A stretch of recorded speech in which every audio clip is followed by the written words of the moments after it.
Welcome to my channel. ఈరోజు మనం goat brain చేసుకుందాము. బాగా నీట్గా 2 times కడుక్కోవాలి. ఇలా నీట్గా కడుక్కోవాలి. బాండల్లో ఆయిల్ వేసుకొని తర్వాత ఆనియన్ కరింపాకు వేసుకోవాలి. ఇప్పుడు బాగా ఫ్రై చేసుకోవాలి. ఇలా బ్రౌన్ కలర్ వచ్చే వరకు వేయించుకోవాలి. తర్వాత అల్లం పేస్ట్ వేసుకోవాలి.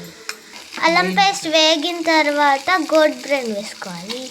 దీంట్లోకి పసుపు అలాగే సాల్ట్ ఇలా తిప్పుకుంటూ ఫ్రై చేసుకోవాలి. మూత పెట్టి మగ్గి ఫ్లేమ్ సిమ్లో పెట్టి మూత పెట్టుకుందాం.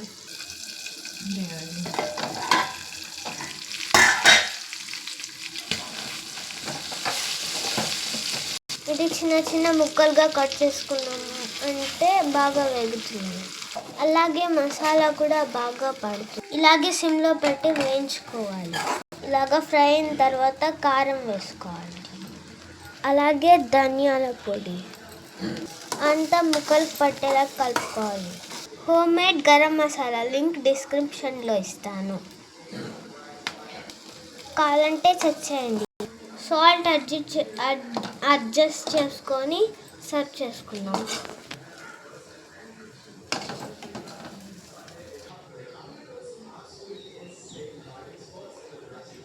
Thanks for watching.